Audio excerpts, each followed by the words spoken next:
Hello and welcome along to our Think About It session. Welcome back, the first one after the festive break. It feels like it's been a minute. Hey Tienie, welcome along. Thank you. Yes, excited and ready for this year. Yeah, I think 2025 is going to be an exciting year all round, I think. Yeah. Yeah. Technology, I Yeah, think, is going I to be the know. theme. Yeah, I think that's going to be a big hitter for 2025, isn't it? Yeah, yeah.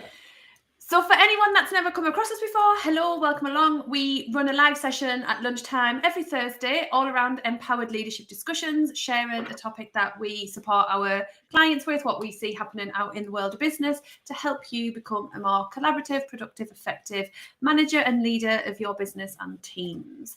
So this week, we're talking about something that's really close to our hearts, the power of ethical coaching. That's quite a big topic for 30 minutes on a Thursday afternoon.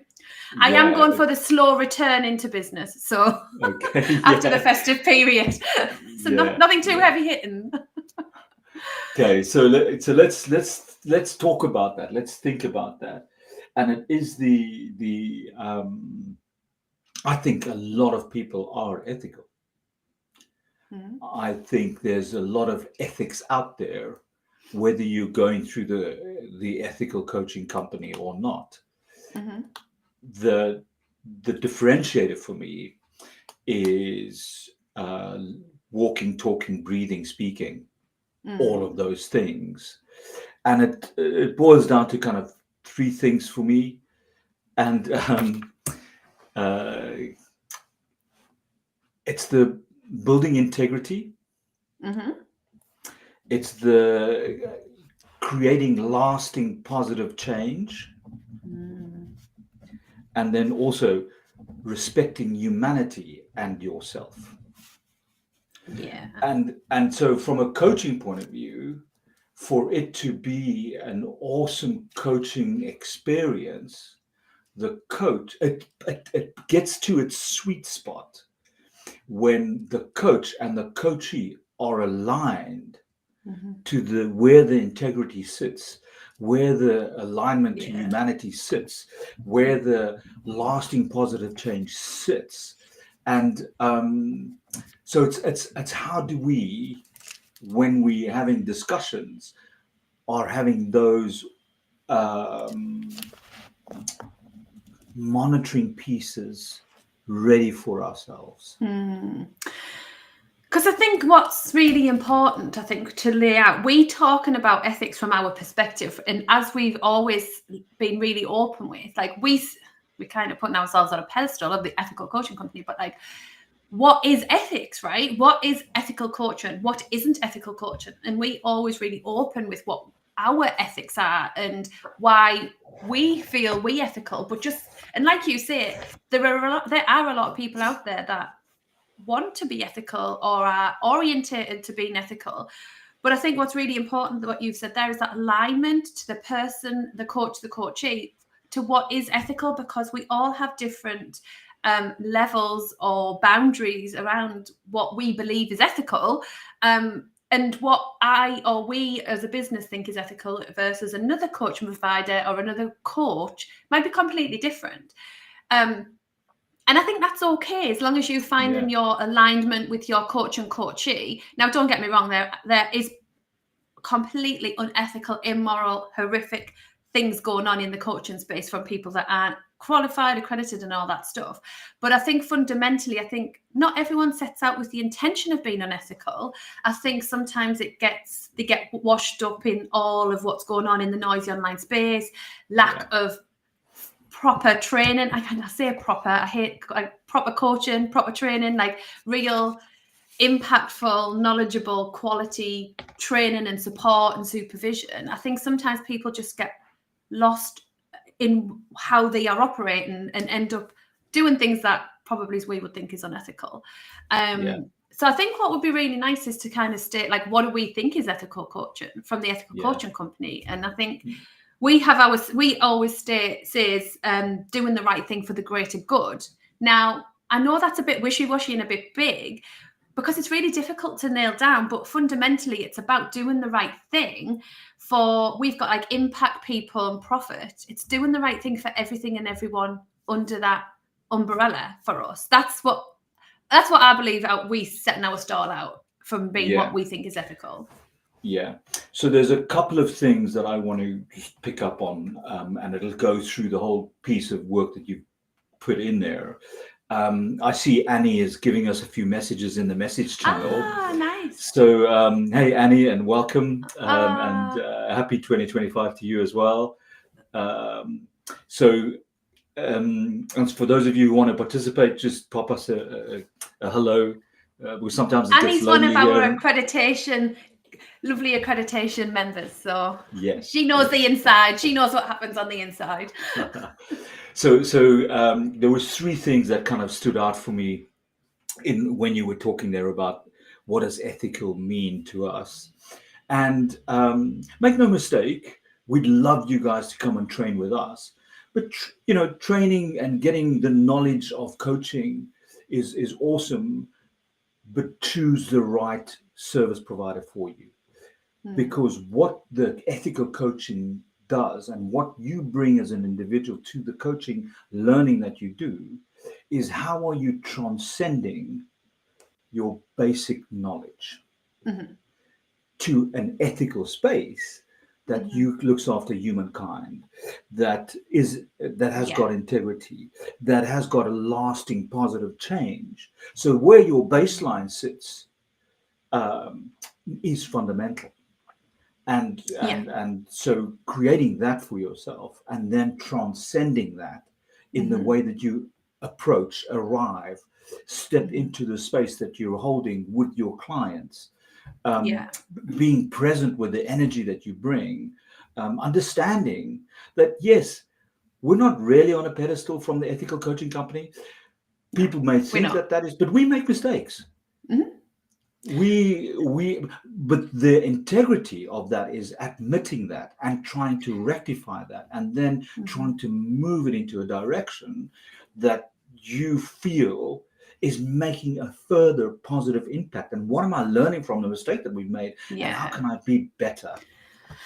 Yeah. And I think that a big piece of that is being transparent, and it's transparent as a coach, transparent as a business. And I know we've got our ethical charter, and transparency and honesty and openness is a big part of that, because I think there's so many almost providers, coaches that it's a bit smoke and mirrors. They don't like you to know what goes on, because that's kind of like ruining the vibe of what it is, or the magic they're trying to create. But transparency to the point of like, sometimes I'm so honest and open and transparent to the detriment, I think, sometimes of myself. But that's really important. And I think understanding as well, just building on what you, those attributes you were saying around kind of great coaching. I think understanding, and we talk about the redundant coach all the time, but understanding when it's come to the end of the need, you're not adding benefit anymore, and that's for the person in front of you, not your own bank balance, isn't it? It's like the redundant coach piece of like, when's it time to kind of check out of this relationship or agreement? When have I given or done enough? Or when can I see that they actually need some support from somebody else right now? I need to release them. So it's almost that whole package of the greater good of. And I think that comes down to the coach to identify, because I don't think the coaching necessarily may get there as quick as the coach, if the coach is self-aware of the situation. But that redundant coach piece is really important for me, just to add that on to what you were saying there. Yeah. It's the pursuit of the why or the purpose, not the price. Yeah. So we did a recent video, I think it'll be coming up, but it is the whole pursuit of profit, but people matter more. And it's the orientating yourself towards, let's not chase the money, let's chase the purpose. Let's be strong in what it is we want to achieve. Let's put humanity and self first. And the other things will land naturally in that space for you. to the value that it's worth. Yeah. And it is a little bit of a mind shift. It is a little bit of a different way of thinking. And sometimes we get into a place where we're coming to it from a scarcity perspective, and oh my goodness, are we going to be able to pay the bills and all of those things from any startup business? But it's the remaining ethical, remaining focused on the purpose and the why, and transcending, as you were saying, the noise around you. I think what's really important, a distinction, is you can be... Sorry, that's my cat meowing. I love what they're saying. I love she agrees. The contribution. She agrees. There's almost a belief, I think, that we can't be ethical and profitable, which is complete nonsense. And I think it's almost seen that if we're being ethical, we can't make profit, we can't be successful. It's like almost has to be charitable. But this is something that we really keen of kind of proven wrong. Like we chose to run our business as a profitable commercial business rather than a not-for-profit or kick or any other way. But you can be profitable and you can be ethical. Just because you've got to focus on doing the right thing for the greater good and not wanting to have a better impact on the world doesn't mean that you can't be profitable. And I think you're right. If we get your purpose, your why, your vision clear and it's ethical, then the rest will just fall into place. And because we haven't got a business if it's not profitable. Fundamentally, we have to be profitable. And I think if we can get more money into more great businesses' hands, brilliant, because then we're going to have a wider, bigger impact for me. What would be just plain... Sorry, go for it. I was going to play devil's advocate a little bit. What would we call unethical? Because this is all around the power of ethical coaching, right? Like, what would we say or identify as what is unethical coaching? It's a good question. And for me to build into that, I'm not unethical when I challenge my coachee when they offer mediocre responses. I'm holding them to account for an agreement that we had that we're going to try and get things to a different level. And it's my responsibility from an ethical perspective to challenge the mediocrity, to challenge when they don't show up in a way that they committed to showing up. So if I start with that, is that having a difficult conversation with my clients or coachee isn't unethical. No. So it's how do you differentiate between so what is unethical is not doing what you say you will. And also around just that conversation piece. Yeah. So being challenging isn't unethical, absolutely not. Stepping outside your remit of qualification, experience, what's happening in the space is unethical. So, for example, if you then start talking in the realms of what would be a therapist, a counsellor, someone else, anything outside of your remit of even if you're qualified in that space, if you're having a coaching discussion, you're having a coaching discussion, and that's what the individual in front of you needs to receive. So that, just as an example, is what I would believe is unethical in that context of the conversation. Yeah. Also, the when you're telling someone what to do, it's unethical during a coaching session, unless you get to a place where you are saying, I need to change gears. There is information that I feel that you don't have that I want to give you. Are you okay that I offer it up to you for us to be able to continue? So there's a way of not necessarily breaking that boundary, but I'm now respecting integrity, lasting positive change, and humanity and self. And it's having those golden threads sitting around the space that you find yourself in when you're coaching. Yeah. And it's asking permission, and it's stepping into that mentor role with permission rather than giving. Yes. Yeah. Like, people have come to me before and said, I worked with this coach and they told me I had to do this. They told me I had to do that. And it's like, let's just take a step back. And you know how I work, Kirsty. I kind of look at things beyond the stated. And so I feel as soon as you realize your ego is taking this conversation over, you're unethical. Yeah, absolutely. Because now you're going to start pontificating what I used to do, what I think you should be doing, where I think you should be going. And that's your ego taking over. Yeah. And as soon as that happens, that's your first sign that you're now starting to be unethical. I think you summed it up pretty much earlier when you said, like, always do what you say you're going to do. Like, Yes. when there's a disconnect in what I hear people saying and what I see people doing, that to me is an immediate, that's unethical to me, because that's my personal standard of, like, do what you say you're going to do. But I think and I think a lot in the coaching space, when we talk about what's unethical, again, it comes back to your own level of ethics, but unethical coaching can be really detrimental to a business and to a person. I feel like we're going to move on to the power of ethical coaching, because we obviously truly believe in it, but also it can be so powerful and it can achieve so much and it can have such a great impact on businesses and people. The opposite is also true, isn't it? Like, so if you experience really poor coaching, really poor standards, unethical practices, it really can be detrimental to your confidence, to your cash flow, to your business as a whole. Like, people have come to me, I know, and to us after having really poor experiences and literally having no confidence in their business. They've like lost confidence in their decision making. They're not sure where to go anymore. Like, it can be so impactful having poor experiences as well as really powerful ones, can't it? If not more, really. Yeah. Have you empowered someone?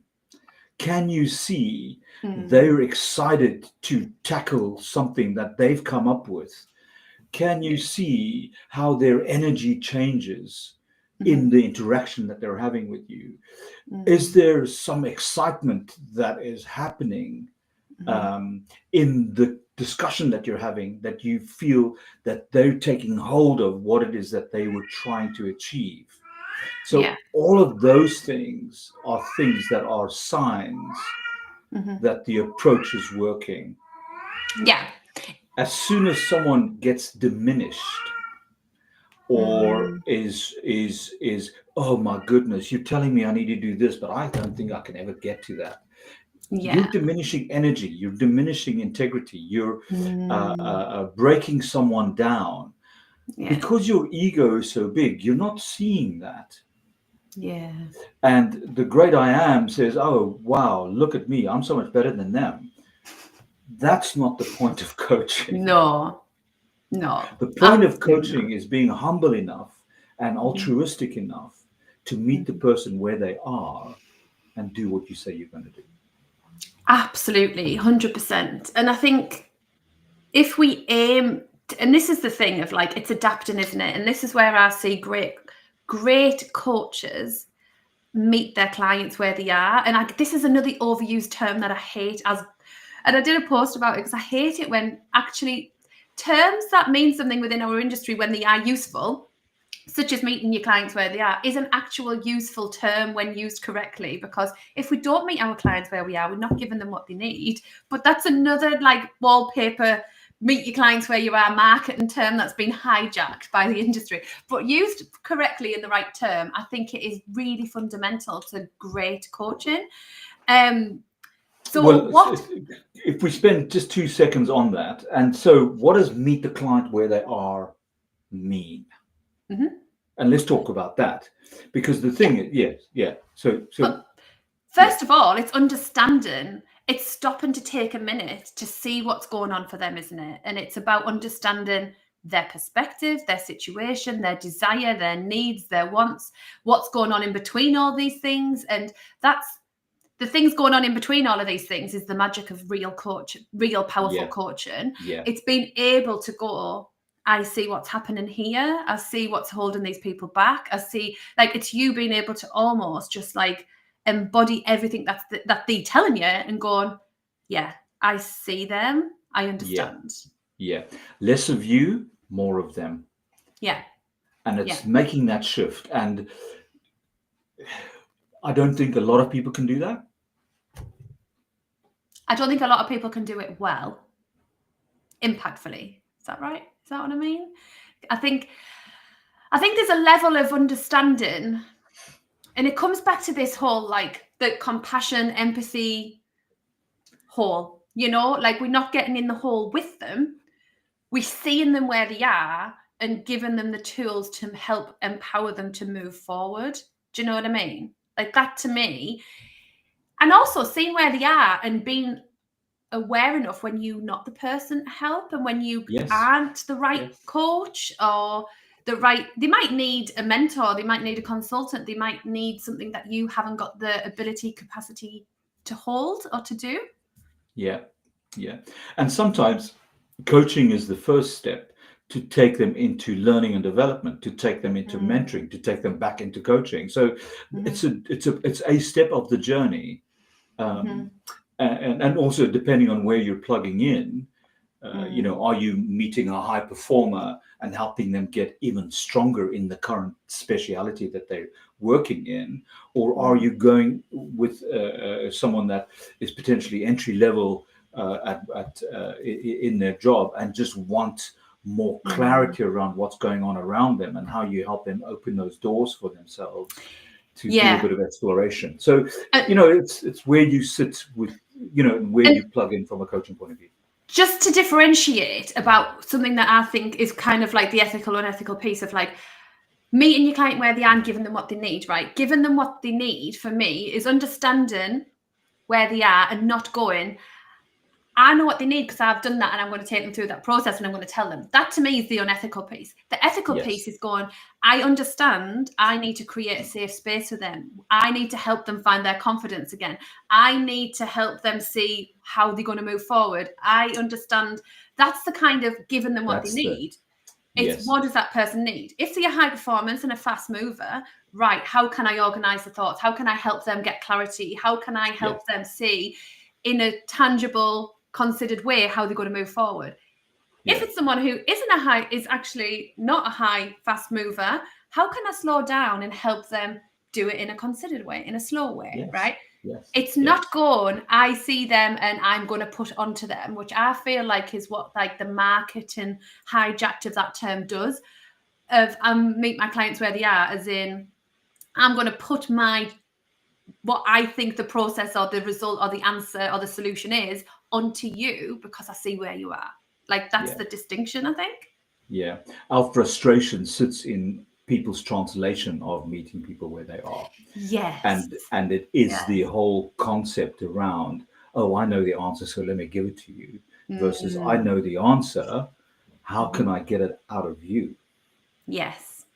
So what is the real power impact of really good, powerful coaching? Because that's what we want to talk about, because we've talked all around what we believe it to be, what it isn't. What is the real impact? And I think this comes back to the whole coaching's intangible, isn't it? It's like, what you'd have a great coach, what's the impact? And it's almost difficult to explain. But for me, I feel like the real power of coaching is understanding yourself more, learning more about yourself, and creating sustainable, lasting impact and change, and helping people think differently. Because it's like that, once you ride a bike, you can ride a bike. Once you think differently about something, you think differently about something, right? And it's, for me, equipping people with the tools. So once we are no longer required and not there, they can almost coach themselves. They think differently for themselves, and they can create lasting impact and change for themselves going forward. What's your thoughts?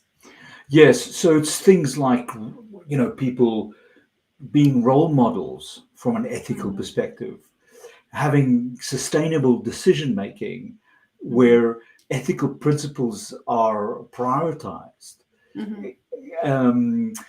You know, looking at some cultural transformation from a ethical coaching influencing perspective, reciprocity, and how we get fluid in that space, where we have like an employer engagement piece where they feel comfortable in the ethical culture that we're representing. The other piece, going into the whole respecting humanity and self, is the the positive ripple effect you have, which then transcends you. So based on an experience that someone's had with you, they want to emulate, and therefore it transcends you. And contributing to a better world, encouraging ethical behavior, it's stuff that we're doing right now is we're trying to contribute to a better world by having a discussion around this and offering up a particular framework of what we think. But if we have to set a benchmark, I will say creating a social impact, ensuring accountability, and empowering individuals. And all of that, from what I've said, what you've said, how wonderful is it that all of that creates a better working world? It creates more productive people, higher engaged, higher performing teams, return on investment of your bottom line, indirectly by doing all this stuff and empowering your people and supporting your people. It all impacts to a better working world and a more profitable business. Like there's research out there that does show that. It's not just us spouting it because we want to believe it. That is actual true research. Like if you look after your people and you treat them with respect, with kindness, you offer them coaching, you create the safe space for them, it comes back in tens, doesn't it? It comes back tenfold to the bottom line. And in some cases, it takes longer than in others. Oh, yeah. It's not an instant quick fix. It is going to happen. It's going to happen. It is. The big thing for me as well, from an ethical perspective, is beyond you. Yes. And what does that look like? And so it's the stuff that you don't know is happening as a consequence of your interaction in a particular space. Yeah. And so you potentially may never know. Yeah. But that's okay.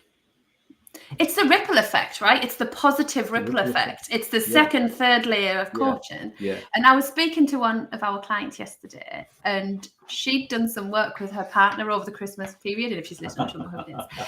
And she's like, I channeled my inner you, my inner coach, and like that's going to only have a real positive impact on that's her personal life it's having. But genuinely in the workplace, it is that ripple, because we know coached leaders are better leaders, and they're going to have their direct reports is going to see a direct impact of that better leadership. And then it just ripples out and further down. So I'm conscious of time, that we're coming to the end of our time, but just to kind of wrap up, this is in a very quick summary of our kind of transformation model of kind of ethical coaching. Obviously, we have our ethical charter that we operate as a business, but how we actually do business when people come and work with us. And we have ethical. This is how we summarize it as a business. We have ethical, so doing the right thing for the greater good. This is where impact, people, and profit come in. Creating great experiences that inspires and motivates people and teams. Autonomy, helping people drive innovation, growth, and empower them to do it. Application, which is what you've said before. It's like seeing an impact. How are people integrating what they've learned, their coaching? How are they transcending that into their wider work and world?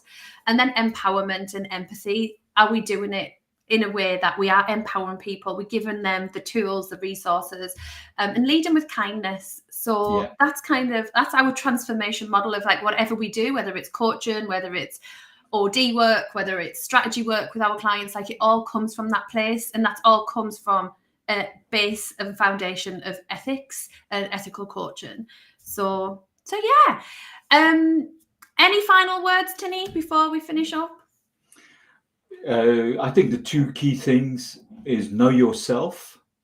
And when your ego takes over, when you're busy interacting with someone, not necessarily only in the coaching, but even in the training and facilitation world. I like the be kind, because I know that we pursue that from a natural point of view, but sometimes it's what does that mean? And that's putting someone else first. And then the last thing is do what you say you're going to do. Yes, please do. That's my favourite. Just do Yeah. it. Just do what you say you're Yeah. going to do, or don't say it. Yeah. Right. For anyone listening, if you've got any questions or you want to talk a little bit more or see how we can help and support, please do not hesitate in reaching out, comment, drop us a message, and we'll be back